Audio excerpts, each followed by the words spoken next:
할렐루야. 간밤도 편히 쉬셨나요? 우리 사랑하는 이영교회 성도님들 모든 가운데 우리 주님이 주시는 은혜와 평강이 이 시간 이 새벽 가운데 함께할 수 있기를 간절히 소망합니다. 오늘은 시편 102편 말씀을 통해서 소망이 되시는 하나님이라는 말씀의 제목으로 하나님의 은혜를 함께 나누기를 원합니다. 어제에 이어서 계속해서 102편 말씀을 함께 나누게 되는데요. 오늘 말씀이 시작하는 표제어에 이렇게 기록되어 있습니다. 고난을 당한 자가 마음이 상하여 그의 근심을 여호와 앞에 토로하는 기도라고 적혀 있습니다. 본 시편을 누가 적었는지 정확히 알 수는 없지만 저자가 어떠한 상황 가운데 어떤 상태 가운데 놓여 있는 것인지는 우리가 추측해서 알 수가 있다는 것입니다. 지금 저자는 고통 가운데 마음이 상심해 있습니다. 그런데 여기에 머물러 있지 않고요. 여호와 하나님 앞에 나와 기도하며 부르짖는 모습을 보게 됩니다. 사랑하는 유영교회 성도 여러분, 우리는 문제나 아픔이나 어려움이 우리에게 닥쳐왔을 때 어떻게 이것에 대해서 반응하고 계시나요? 이것을 대처하는 성도들의 대응은 다 다를 것입니다. 그런데 오늘 말씀은요, 이런 문제와 어려움 가운데 우리가 먼저 하나님 앞에 부르짖고 기도해야 된다는 사실입니다. 오늘 말씀을 통해서 지금은 이해할 수 없고 고통스럽지만 하나님의 응답을 기다리는 심정으로 영원한 하나님의 뜻이 이 땅 가운데 이루어지기를 간절히 기도하는 오늘 저자의 모습을 통해서 우리는 무엇을 놓고 기도해야 되는 것인지 오늘 이 시간 함께 하나님의 은혜를 나누기를 소망합니다. 어제 2절 말씀을 보면요. 저자는 이렇게 고백하고 있어요. 내가 고난당하고 있다라고 고백하고 있는데 이 말은요. 아주 무거운 것으로 짓누르다라는 뜻을 가지고 있습니다. 특히 경제적인 어려움을 당했을 때 이런 말을 사용했다고 합니다. 굉장히 가난한 시기, 경제적으로 어려운 모습 가운데 이 시를 기록했다는 것이죠. 그런데 더 안타까워하는 것은요. 지금 내 상황이 너무나 가난하고 어려운데 불구하고 자신이 살고 있는 나라가 그 성이 무너졌다라는 거예요. 예배하던 장소인 예루살렘 시온성이 무너진 것에 대해서 안타까워하고 이것의 회복을 위해서 기도하고 있다라는 것입니다. 자신이 어려움 가운데 놓였음에도 불구하고 나라를 위해서, 백성을 위해서 기도하는 그 모습이 너무나 간절하게 느껴집니다. 오늘 본문 말씀을 통해서 하나님의 은혜를 함께 나눕니다. 우리 12절에서 먼저 16절 말씀입니다. 여호와여 주는 영원히 계시고 주에 대한 기억은 대대에 이르리이다. 주께서 일어나사 시온을 긍휼히 여기시리니 지금은 그에게 은혜를 베푸실 때라. 정한 기한이 다가오미니이다. 주의 동들이 시온의 돌들을 즐거워하며 그의 티끌도 은혜를 받았나이다. 이에 문 나라가 여호와 이름을 경외하며 이 땅의 모든 왕들이 주의 영광을 경외하리니 여호와께서 시온을 건설하시고 그의 영광 중에 나타나셨습니다. 아멘. 하나님께서 이 땅을 회복해 주실 것을 믿고 약속함을 바라보며 나아가는 모습을 보게 됩니다. 참으로 아이러니한 것은요. 어제 말씀이 1절에서 11절 말씀까지는요. 내라는 말이 총 24번이 등장을 합니다. 근데 오늘 본문에 12절에서 22절까지의 말씀에는요. 자신을 가리치는 그 단어가 사라지고 나라, 시온, 다음 세대, 민족이라는 말로 그 언어가 바뀌어 가고 있음을 우리는 보게 됩니다. 자신을 향했던 그 시선이 지금 이제는 하나님을 향한 시선으로 바뀌어졌다는 것이죠. 나라와 민족을 향한 그런 기도로 바뀌어져 가고 있다는 것입니다. 그 하나님께서는 영원히 계시고 은혜를 베풀어 주실 것입니다. 영광 중에 나타나십니다. 하나님의 주권을 인정하는 기도로 바뀌어 나가고 있다는 사실입니다. 지금 본문 말씀은요, 상황적으로 보면 바벨론 포로에 잡혀있던 백성들의 그런 백성들의 회복을 이야기하고 있는 것입니다. 그들이 조국으로 돌아와서 하나님께서 베푸신 은혜의 복을 누릴 것이라는 소망의 메시지를 선포하고 있다는 것이죠. 지금 자신이 상황도 어렵지만 그보다는 나라와 민족을 위해서 진심 어린 기도하는 저자의 모습을 보게 됩니다. 우리가 한번 생각해 봐야 될 것 같아요. 나는 정말 내 상황이 어렵지만 이 나라와 민족을 위해서, 우리 조국 대한민국을 위해서 얼마나 열심히 기도하고 있는지. 정작 우리는 우리의 삶의 문제에 사로잡혀서 나라와 민족을 위해서 기도하는 것을 소홀히 할 때는 있지는 않았는지 생각해 봐야 된다는 것입니다. 우리의 시선이 나 중심의 시선에서 하나님을 향한 시선으로, 나라와 민족을 위해 기도하는 시선으로 바뀌어야 한다는 것입니다. 그러한 기도가 우리 삶 가운데 나타날 수 있기를 간절히 소망합니다. 조국의 회복을 위한 시인의 기도는 계속해서 이어집니다. 17절에서 22절 말씀입니다.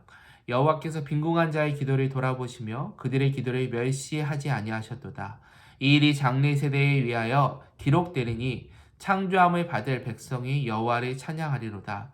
여호와께서 그의 높으신 성소에서 굽어보시며 하늘에서 땅을 살펴보셨으니 이는 갇힌 자의 탄식을 들으시며 죽이기로 정한 자를 해방하사 여호와의 이름을 시온에서 그 영예를 예루살렘에 선포하게 하려 하심이라. 그때 민족들과 나라들이 함께 모여 여호와를 섬기리로다. 아멘. 결국 나라가 망하여 정치적으로, 경제적으로, 사회적으로 모든 권리를 박탈하고 힘겨운 삶을 살아가고 있는 유다 백성을 가리키고 있습니다. 오늘 저자는 하나님 그들의 기도를 들어주시기를 간구하고 있다는 것이죠. 이들의 삶은 매우 빈곤한 삶입니다. 하지만 하나님께서는 이들의 기도조차도, 이 빈곤한 삶의 기도조차도 외면하지 않으시고 들어 응답해 주신다는 사실입니다.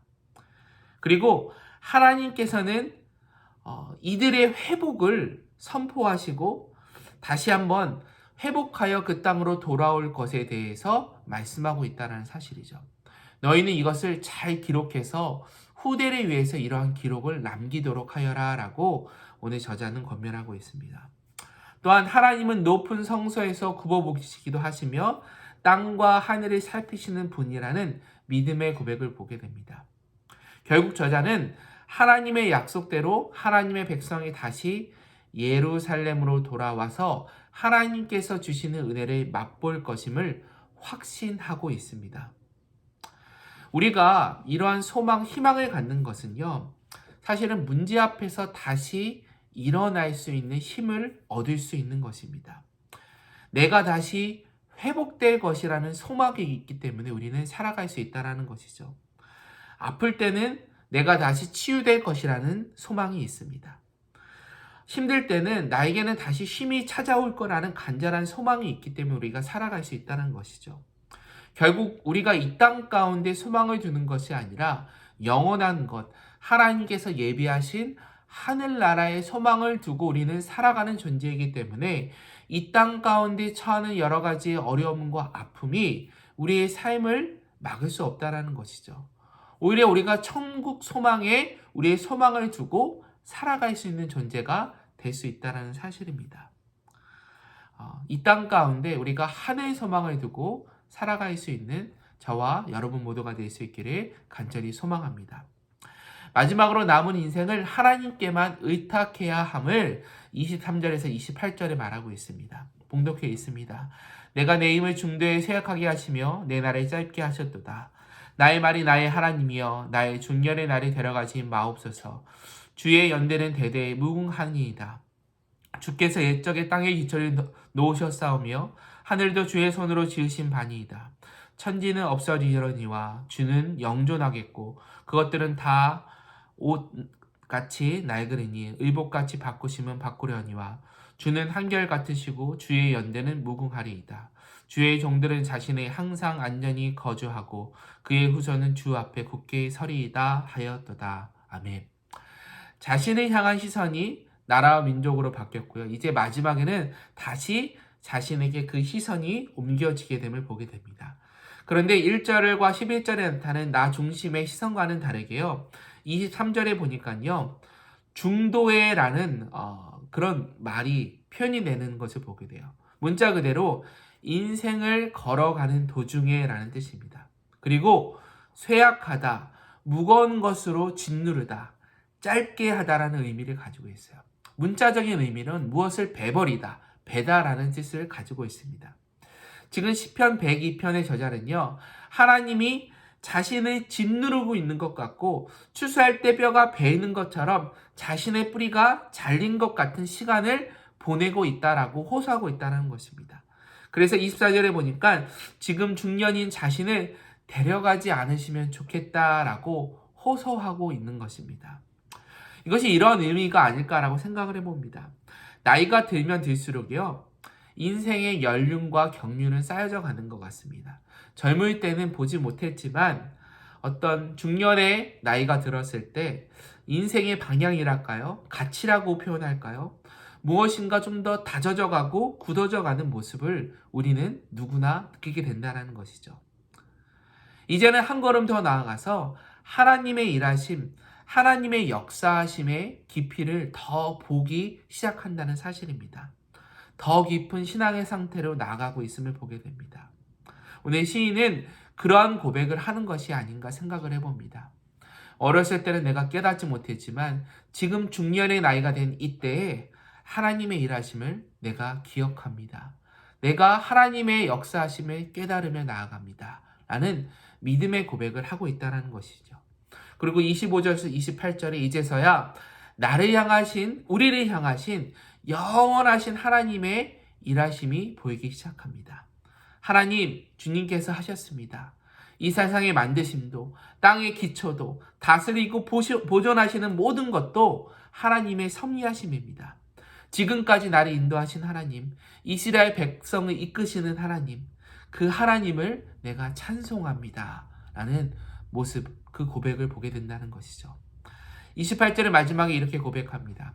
주의 종들의 자손은 항상 안전히 거주하고 그의 후손은 주 앞에 굳게 서리이다 하였도다. 아멘.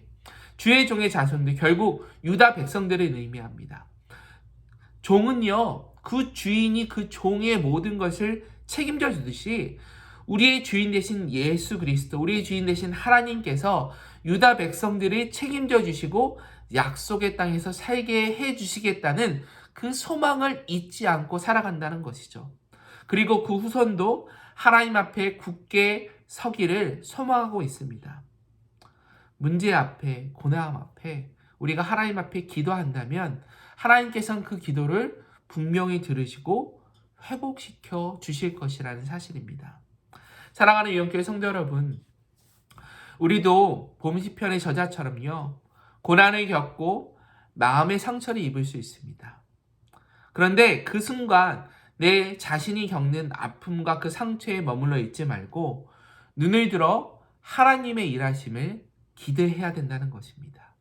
그리고 한 걸음 더 나아가 나라 민족을 위해서, 조국의 회복을 위해서 소망하며 기도할 수 있어야 합니다.